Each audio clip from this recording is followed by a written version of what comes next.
O pecado que todos ignoram, mas Deus não. Uma verdade que ninguém fala. E se eu te dissesse que existe um pecado que é mais perigoso do que muitos imaginam, justamente porque ele se esconde atrás de aparências religiosas? Um pecado tão comum que está presente em sermões, em louvores, em conselhos piedosos, em jejuns e até em orações sinceras. Um pecado que se mascara com vestes de santidade, que cita versículos, que conhece doutrina, que fala de Deus, mas não anda com Deus. Esse pecado é ignorado por muitos. E não porque é difícil de entender, mas porque ele exige algo que poucos estão dispostos a entregar: o próprio trono do coração. Ele exige rendição verdadeira. Requer que o homem desça, que a reputação morra, que a glória humana desapareça. Esse pecado é o orgulho espiritual. E ele é muito mais destrutivo do que parece. O mais assustador é que ele não produz escândalo visível. Não deixa rastros explícitos, como o adultério, o roubo ou a mentira. Mas ele contamina o altar. Ele intoxica a adoração. Ele impede a manifestação da glória de Deus. E pior, ele se alimenta da vaidade do homem que acredita estar agradando a Deus, enquanto, na verdade, está adorando a si mesmo. É por isso que esse pecado é tão ignorado, porque ele habita onde o homem se sente seguro, onde ele acredita já ter vencido, onde ele se gaba de sua maturidade, sua retidão, sua caminhada com Deus, onde ele aponta o dedo para fora, mas nunca examina o que há por dentro.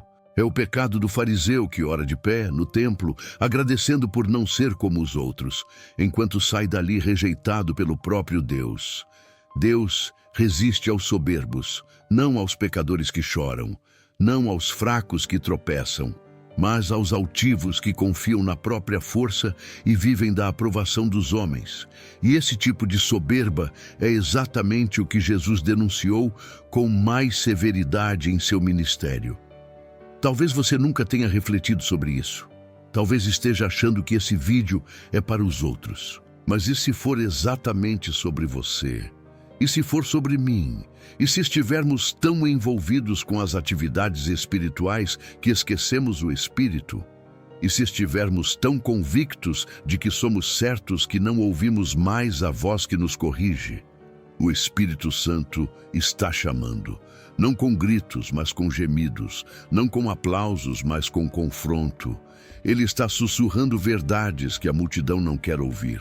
Está revelando pecados que os púlpitos não pregam mais. Está apontando para dentro, onde ninguém mais olha, mas onde Deus sempre olhou. Se você sente que algo está bloqueando sua comunhão, se você tem orado, mas não tem sentido resposta, se você busca, mas não encontra, talvez o que está te afastando de Deus não seja a fraqueza. Talvez seja exatamente o que você considera força. Hoje, você será confrontado com a verdade que ninguém fala, mas que o céu nunca deixou de observar. Há um silêncio que mata.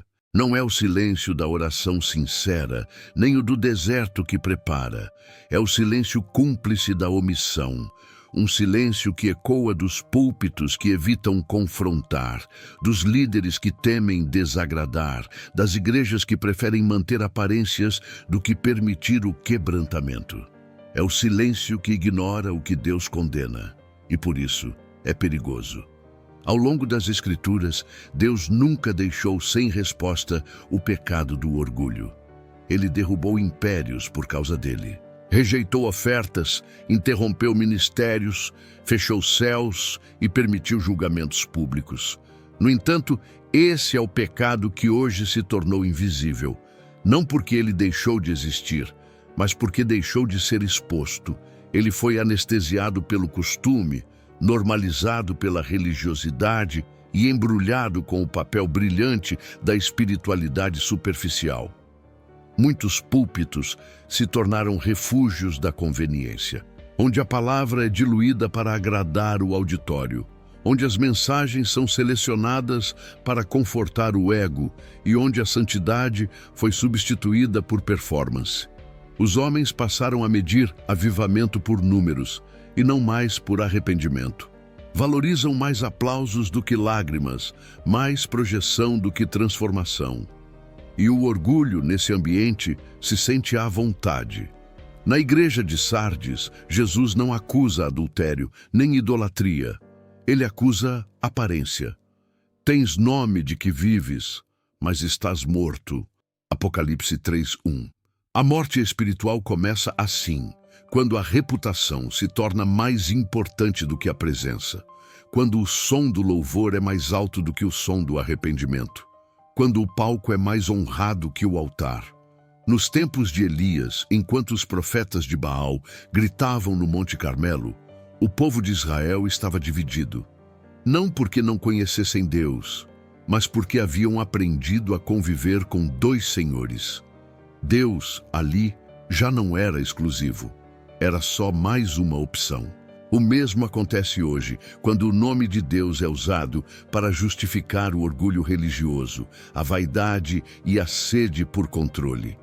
É nesse tipo de ambiente que o pecado ignorado floresce. Porque onde não há confronto, há espaço para o engano. E o engano mais letal não é aquele que diz que Deus não existe, mas o que diz que estamos agradando a Deus, quando, na verdade, estamos apenas servindo a nós mesmos. Esse é o veneno do orgulho espiritual.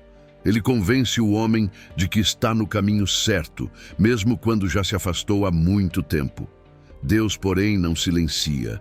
Ainda hoje, ele levanta vozes que não estão à venda. Homens e mulheres que choram em secreto, que clamam por uma restauração real, que não se satisfazem com o espetáculo da fé, mas desejam a face do Senhor, porque sabem que sem quebrantamento não há presença, e sem presença não há vida. O silêncio da igreja diante do orgulho é uma ferida aberta no corpo de Cristo. Mas o Espírito Santo está soprando um chamado, não para ruído, mas para arrependimento, não para mais movimento, mas para rendição, porque onde há arrependimento genuíno, Deus volta a habitar. Você está pronto para olhar para dentro e reconhecer o que ninguém mais vê? O pecado tem muitos nomes, muitas formas e muitos rostos, mas há um deles que não grita, não escandaliza, não choca. Ele sussurra, ele se esconde, ele se adapta, e justamente por isso é o mais ignorado de todos, não pelo céu, mas pelos homens. É o pecado da soberba espiritual, da autojustiça disfarçada de zelo, da falsa humildade que se alimenta de aprovação. Um pecado que não mora no mundo, mas no coração dos que dizem amar a Deus.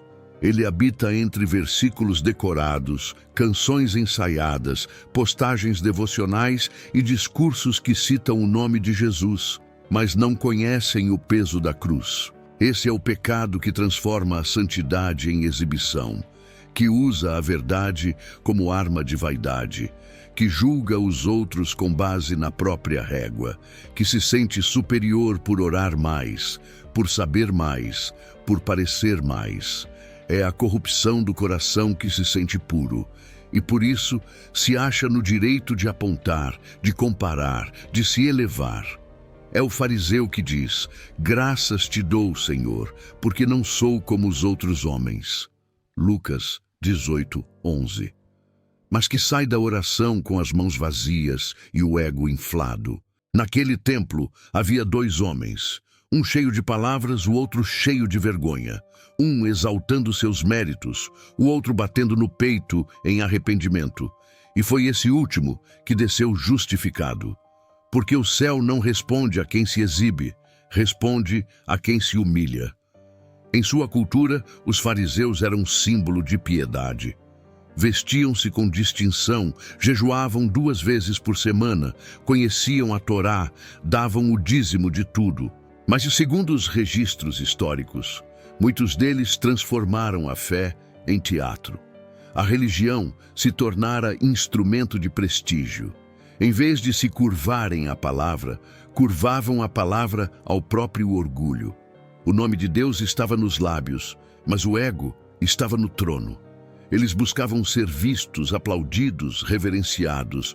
E quando Jesus apareceu, humilde, justo, cheio de graça e verdade, eles não o reconheceram, porque estavam tão acostumados com a imagem de justiça própria que rejeitaram a encarnação da verdadeira justiça.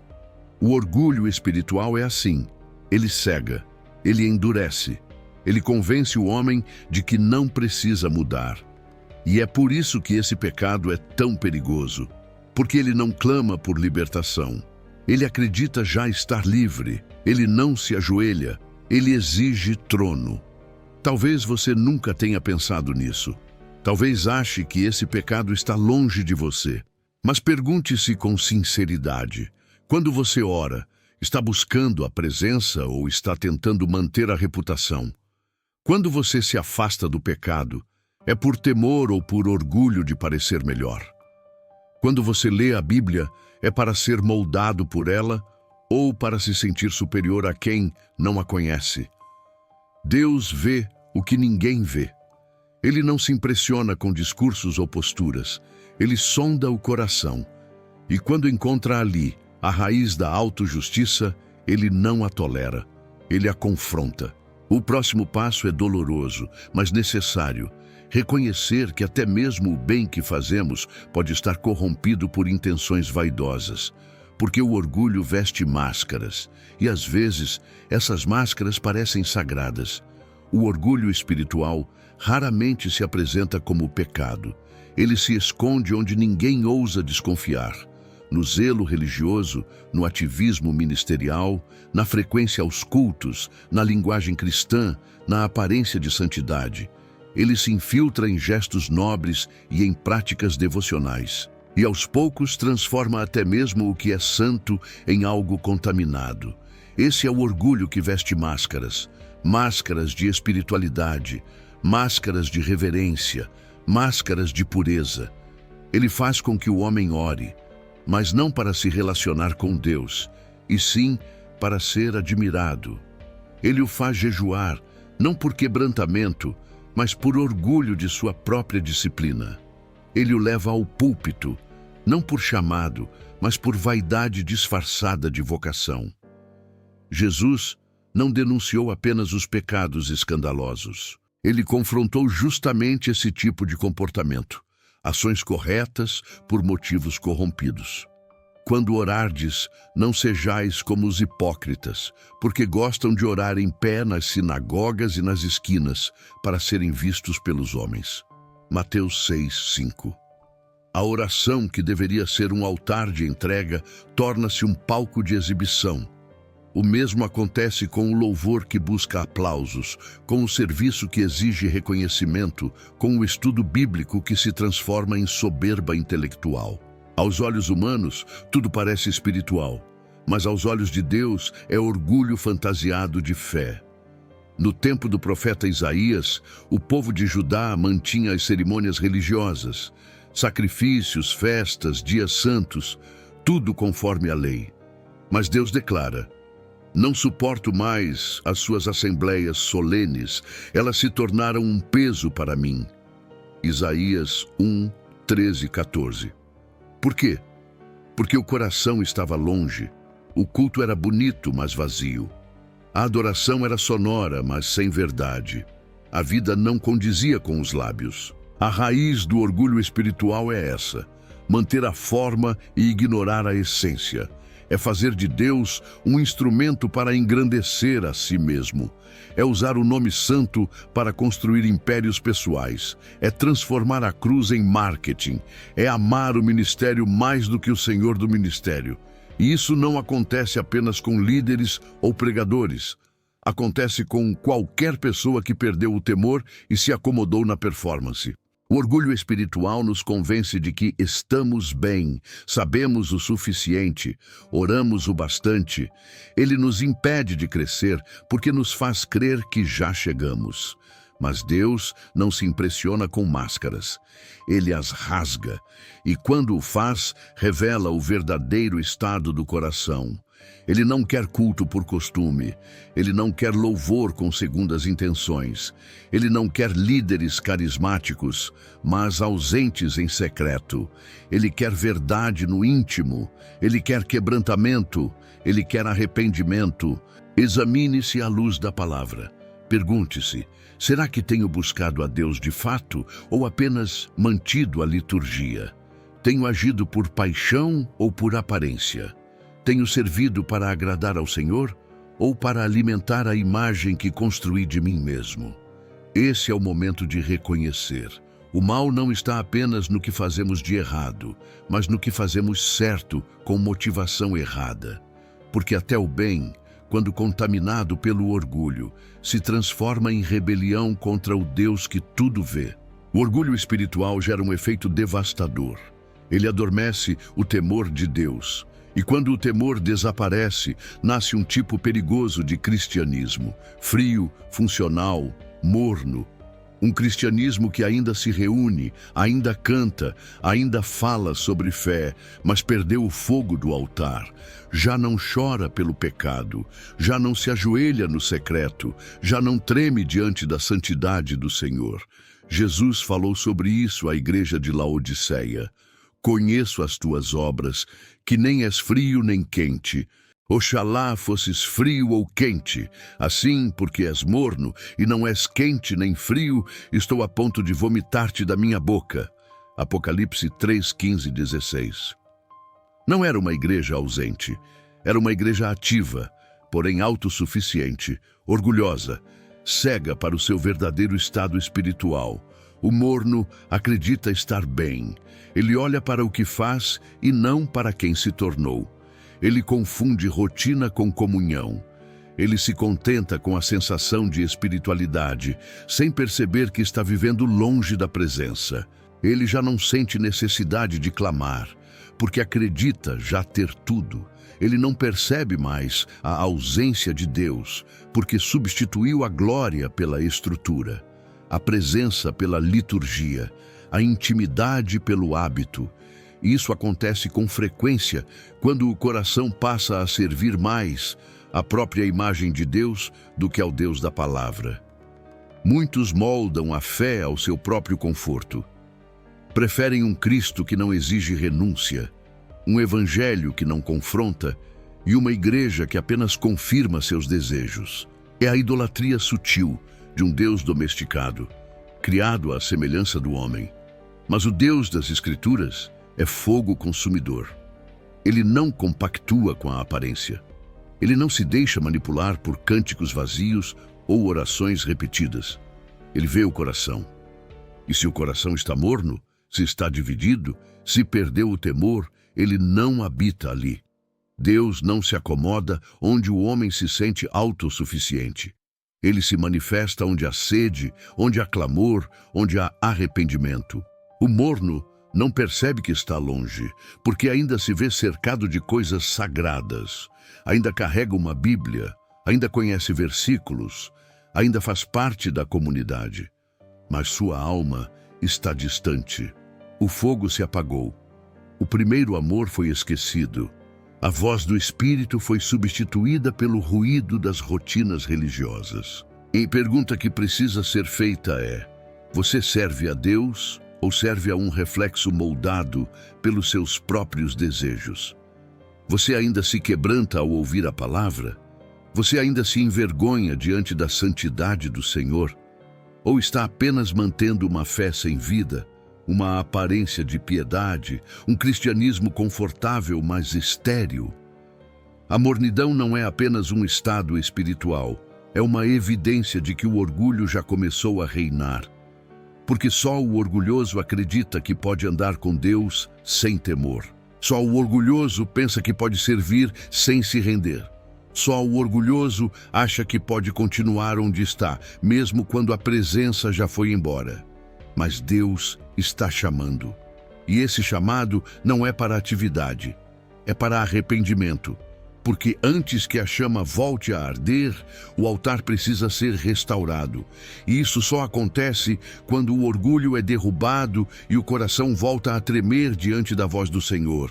Deus é longânimo, mas não é indiferente. Ele é paciente, mas não é permissivo. O orgulho que se esconde por trás de discursos religiosos, o ego travestido de fé, a soberba disfarçada de zelo, tudo isso provoca dia após dia a ira do Deus Santo. Não porque ele seja impulsivo, mas porque ele é justo. E a justiça de Deus não negocia com aquilo que afronta sua glória. Em Provérbios 6, o Senhor declara com clareza: estas 6 coisas o Senhor aborrece, e a 7ª a sua alma abomina: olhos altivos. Vento 16, 17. Antes da língua mentirosa, das mãos que derramam sangue inocente, do coração que maquina planos perversos, vem a altivez do olhar. O orgulho é o primeiro da lista, não por acaso, mas porque ele é a raiz oculta que alimenta todos os outros pecados. Foi o orgulho que expulsou Lúcifer do céu. Foi ele quem corrompeu Caim, endureceu o coração de Faraó, derrubou Nabucodonosor, destruiu reis, dividiu reinos e afastou o povo de Deus de sua presença incontáveis vezes. E continua sendo ele, hoje, o maior responsável por igrejas vazias de glória, ministérios cheios de performance e crentes que vivem sem transformação. O orgulho espiritual não é apenas uma falha moral, é uma rebelião disfarçada. É o homem dizendo com suas atitudes: não preciso me render, não preciso me arrepender, eu estou certo, eu sou forte, eu sou justo. Esse tipo de coração endurecido não ouve, não muda, não se prostra, e é justamente esse coração que Deus resiste. Deus não resiste aos pecadores que choram. Ele não rejeita os que tropeçam e voltam com o rosto em terra. Ele não se afasta dos fracos que dependem da graça, mas aos soberbos ele faz oposição. Ele bloqueia o avanço, ele confronta diretamente, porque o orgulho é a negação da dependência. É a tentativa de ocupar o lugar de Deus no trono do próprio coração. A ira divina não é como a ira humana. Ela não é descontrolada, mas é implacável contra tudo o que profana a sua santidade. E o orgulho espiritual, embora socialmente aceito, é uma ofensa direta ao caráter santo de Deus. Ele transforma a verdade em escudo para o ego. Ele faz do altar uma vitrine. Ele rouba a glória que só pertence ao Senhor. Enquanto o mundo celebra a exaltação pessoal, Deus continua chamando para a humilhação voluntária. Porque na lógica do reino, quem se exalta será humilhado, mas quem se humilha será exaltado. O trono de Deus só pode ser reconhecido por quem desceu do seu próprio trono. Se há orgulho no coração, o culto não passa do teto. A oração não rompe o silêncio. O ministério vira espetáculo. A vida cristã vira rotina. E tudo isso provoca a ira do santo. Não porque ele odeia, mas porque ele ama demais para permitir que seus filhos vivam de aparências. Você pode continuar servindo a Deus com os lábios enquanto o coração está longe. Mas saiba, ele vê, ele pesa e ele resiste. O próximo passo da jornada é reconhecer que o fim do orgulho é inevitável, mas existe uma alternativa antes da queda: o quebrantamento. A Escritura não esconde a queda dos homens, mas também não silencia sobre a restauração dos que se humilham. Entre os reis de Israel, há 2 exemplos que caminharam em direções opostas diante do mesmo Deus. Saul caiu e se justificou. Davi caiu e se quebrantou. Um perdeu o trono. O outro, mesmo ferido, foi restaurado. Não porque fosse melhor, mas porque se humilhou. Saul pecou e se escondeu atrás da desculpa. Alegou medo do povo, alegou boas intenções, racionalizou sua desobediência. Ele temeu mais a aparência diante dos homens do que o juízo de Deus. Ele preferiu manter sua imagem intacta do que rasgar o coração. e por isso ouviu do profeta: já te rejeitou o Senhor. 1 Samuel 15, 26. A queda de Saul foi selada não pelo pecado em si, mas pela soberba que impediu o arrependimento. Davi, por outro lado, quando confrontado por Natã, não fugiu, não justificou, não apontou culpados. Apenas disse: pequei contra o Senhor. 2 Samuel 12, 13. E depois rasgou a alma diante de Deus. Cria em mim, ó Deus, um coração puro e renova em mim um espírito reto. Salmo 51, 10. Ele reconheceu que não bastava o trono, não bastava o chamado, não bastava o louvor. Sem um coração quebrantado, ele estava perdido. Esse é o caminho de volta. Não há outro. Nenhuma aparência substitui um espírito contrito. Nenhuma atividade espiritual compensa um coração endurecido. Nenhuma reputação ministerial cobre a ausência da glória. O que Deus procura ainda é o que sempre buscou: verdade no íntimo. O orgulho espiritual impede esse retorno. Ele levanta barreiras. Diz que você não precisa de arrependimento porque já está bem. Diz que isso é para os fracos. Diz que quem deve mudar são os outros. Mas o Espírito Santo diz outra coisa: rasgai o vosso coração e não as vossas vestes. Joel 2,13. Deus não quer gestos, Ele quer transformação, não quer performance, quer rendição. O coração quebrantado não é fraco, é valente, porque somente os fortes na fé têm coragem de se expor diante do Santo. Somente os que amam verdadeiramente a Deus têm ousadia para admitir que falharam, não para permanecer no erro, mas para serem curados. O caminho de volta começa com uma simples decisão: parar de resistir, parar de fingir, parar de justificar, parar de usar Deus como escudo e, finalmente, se lançar diante dele como alguém nu e despido de toda a aparência. Porque antes da restauração vem o arrependimento, e antes do arrependimento vem a verdade. E essa verdade é inegociável. Deus não rejeita um coração quebrantado e contrito. Você está disposto a ser esse homem, essa mulher? Está disposto a ser restaurado não pela força, mas pela entrega? O altar está pronto, mas o fogo só desce onde há sacrifício de orgulho e perfume de rendição. Jesus nunca foi seduzido pela aparência. Ele enxergava além das palavras, além da posição, além da reputação. Ele via o coração. E foi por isso que, diante de uma multidão que admirava os fariseus, ele contou uma parábola que virou tudo de cabeça para baixo. 2 homens subiram ao templo para orar. Um era fariseu, o outro publicano. Lucas 18:10. O primeiro era o exemplo clássico de piedade externa.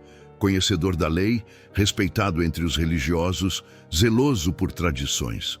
O segundo era desprezado. Trabalhava para o sistema romano, considerado traidor, impuro, indigno. O fariseu ficou de pé, ereto, confiante, e começou a listar seus méritos diante de Deus. Jejuo 2 vezes por semana, dou o dízimo de tudo quanto ganho. Não havia clamor. Havia vanglória. Não havia quebrantamento. Havia comparação. Graças te dou porque não sou como os demais homens, nem mesmo como este publicano. Enquanto isso, o publicano permanecia à distância. Não ousava levantar os olhos. Batia no peito. Sua única oração foi: ó Deus, tem misericórdia de mim, pecador. Uma frase curta, sem argumentos, sem autodefesa. Apenas um grito de alma quebrada diante de um Deus santo. Então Jesus choca a todos. Digo-vos que este desceu justificado para sua casa, e não aquele. Lucas 18:14. O desprezado foi aceito. O reverenciado foi rejeitado, porque Deus justifica o que se humilha, mas resiste ao que se exalta. Essa parábola é uma chave espiritual. Ela desmonta todo orgulho escondido sob o verniz da religiosidade. Ela nos mostra que, aos olhos de Deus, não importa o quanto sabemos, nem o quanto fazemos, nem o quanto parecemos, importa o quanto nos rendemos. A justificação não é concedida ao que mostra santidade, mas ao que reconhece sua miséria. Não é o discurso que convence o céu, mas a sinceridade que brota do espírito contrito. O publicano saiu justificado porque sabia que não merecia nada. O fariseu saiu iludido, achando que tinha tudo, mas estava vazio. Quantas vezes nos parecemos mais com o fariseu do que com o publicano? Quantas vezes oramos mais para nos sentir certos do que para sermos transformados? Quantas vezes o nosso culto foi cheio de palavras, mas vazio de arrependimento? Quantas vezes estivemos no templo, mas não no altar? O reino de Deus não se move por mérito, mas por graça. E essa graça só alcança quem admite que precisa dela. O publicano foi salvo não por saber pouco, mas por reconhecer muito. Ele sabia que não era digno. E esse é o primeiro passo de toda restauração verdadeira. A pergunta agora é pessoal. Quem tem sido você diante do trono? Um fariseu erguido por justiça própria ou um publicano quebrantado diante da misericórdia? Porque o céu ainda responde à mesma oração. Tem misericórdia de mim, Senhor, pecador que sou. O arrependimento verdadeiro não começa com culpa, começa com revelação. Não é o peso das emoções que transforma, mas a luz da verdade que expõe. E quando Deus decide mostrar ao homem o pecado que ele mesmo não vê, é um ato de graça, não de condenação. É o início da cura, não da destruição. O pecado ignorado não é menos perigoso. É mais destrutivo, porque se esconde debaixo da consciência adormecida. Ele habita no território onde a mente se convenceu de que está bem. É por isso que a soberba espiritual, a justiça própria, a vaidade religiosa são tão fatais, porque não geram clamor, não provocam confissão. Elas produzem satisfação, e essa é a prisão mais silenciosa que existe.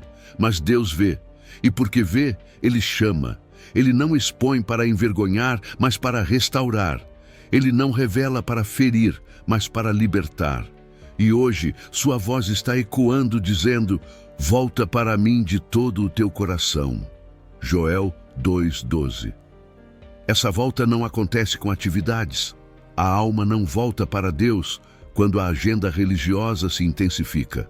Ela volta quando o coração se desnuda, quando o orgulho se quebra, quando a oração deixa de ser discurso e se torna súplica, quando o homem para de falar e começa a ouvir. Esse tipo de arrependimento é raro, não é aquele superficial, motivado pelo medo de consequências. É profundo, é um quebrar interno, é quando o Espírito Santo convence o interior de que algo está errado, mesmo quando tudo ao redor parece certo.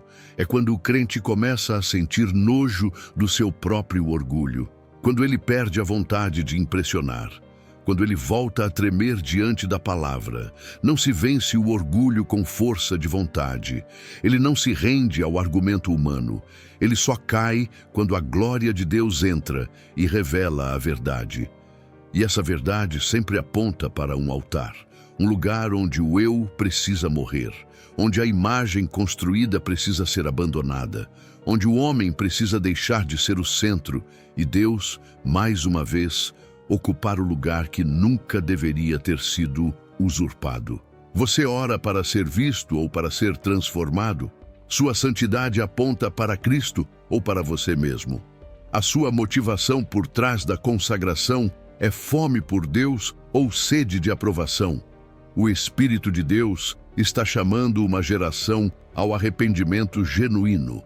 Uma geração que não busca só milagres, mas a presença, que não quer só ministério, mas obediência, que não precisa de palco, mas de altar. Uma geração que se humilha antes de ser humilhada, que reconhece o próprio engano antes que o céu precise intervir com juízo. Hoje é tempo de olhar para dentro e deixar Deus revelar o que você tem ignorado. Não com culpa paralisante, mas com a esperança viva de que Ele corrige a quem ama, de que ele disciplina os filhos para não precisar julgá-los com o mundo, de que ele ainda dá tempo para rasgar o coração e voltar para casa, porque ele vê o invisível e está pronto para restaurar aqueles que deixarem de fingir que está tudo bem. Vivemos em uma geração que rejeita qualquer verdade que a confronte. Preferimos palavras que massageiem o ego a mensagens que cortem o orgulho. Procuramos pregadores que nos confirmem, não profetas que nos corrijam. E aos poucos formamos uma cultura onde o pecado ignorado se torna aceito, até mesmo aplaudido. Mas a palavra de Deus não se curva à sensibilidade humana. Ela é espada, não almofada. Ela separa alma e espírito, revela intenções, expõe o que está escondido. E é por isso que tantos a evitam, porque ela não nos poupa, ela nos transforma. O apóstolo Paulo alertou: pois virá o tempo em que não suportarão a sã doutrina. Pelo contrário, cercar-se-ão de mestres segundo as suas próprias cobiças, como que sentindo coceira nos ouvidos, e desviarão os ouvidos da verdade, voltando às fábulas. 2 Timóteo 4:3-4. Esse tempo já chegou. Muitos não querem mais a cruz, querem resultados, não querem arrependimento, querem afirmação. Não querem ser moldados, querem ser aprovados do jeito que estão. E assim, os púlpitos se tornam palcos, os sermões se tornam palestras motivacionais, e o pecado é substituído pela palavra erro, fraqueza ou simplesmente silenciado. Mas o amor de Deus não se cala, ele grita na consciência, ele incomoda a alma. Ele usa vozes simples para proclamar verdades eternas. Porque amar não é proteger da dor, é conduzir à cura. E a cura só acontece quando a ferida é exposta. A mensagem que quase ninguém tem coragem de pregar é a mesma que Jesus trouxe com autoridade. Arrependei-vos, porque é chegado o reino dos céus. Ele não começou seu ministério com promessas, mas com um chamado ao quebrantamento. E ele ainda é o mesmo: santo, justo, misericordioso, mas inegociável. A cultura muda, a linguagem se adapta, os métodos evoluem, mas a santidade de Deus não muda. Ele ainda exige rendição, ele ainda exalta os humildes, ele ainda resiste aos soberbos, e ele ainda abomina o orgulho espiritual, mesmo que venha envolto em jargões cristãos. A pergunta agora é: você ainda tem coragem de ouvir a verdade? Ainda suporta ser confrontado pela luz? Ou prefere continuar no conforto da aparência? Porque o mesmo Deus que cura disciplina, o mesmo que perdoa julga, o mesmo que salva também sonda. E ele não negocia sua glória por nenhum sistema religioso, por nenhuma tradição humana, por nenhuma imagem construída. É tempo de levantar uma geração que não se envergonha da verdade, que prega o que fere para depois curar, que não adula, mas santifica, que não tem medo de parecer dura, desde que esteja cheia do Espírito. Porque a mensagem que quase ninguém tem coragem de pregar é justamente aquela que pode salvar os que ainda têm ouvidos para ouvir.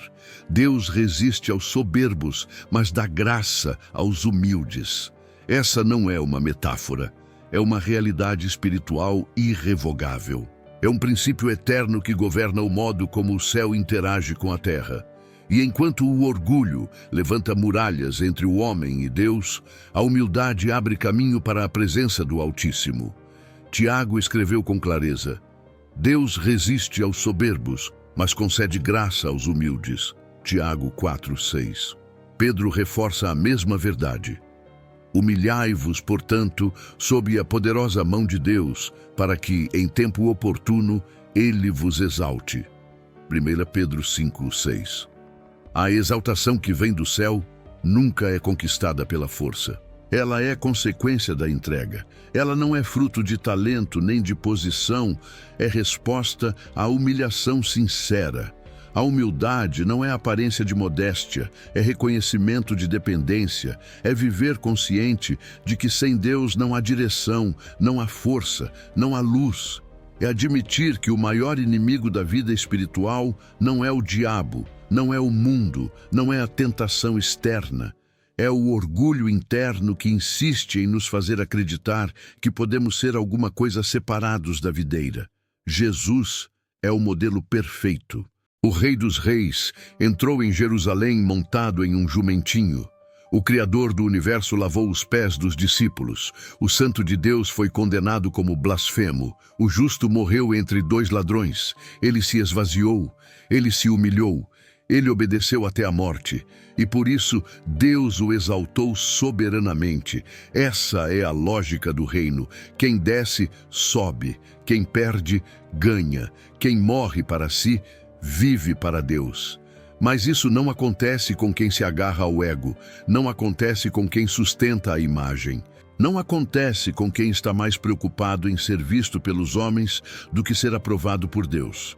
Hoje, o Espírito Santo está convocando homens e mulheres a descerem do trono, a desmontarem o altar do próprio nome, a deixarem de lado a armadura da reputação e a voltarem à cruz, o lugar onde todo orgulho morre e toda graça começa. Feche os olhos da alma agora. Esqueça quem você pensa ser. Esqueça o que já fez, o que já conhece, o que já alcançou. Coloque tudo aos pés de Jesus. Toda justiça própria, toda vaidade escondida, todo desejo de controle, toda comparação, toda independência. Não existe cura sem exposição. Não existe restauração sem confissão. E não existe graça sem humilhação. Deus não ignora o que o homem finge não ver, mas ele se inclina para ouvir o quebrantado que reconhece. Tem misericórdia de mim, Senhor, pecador que sou.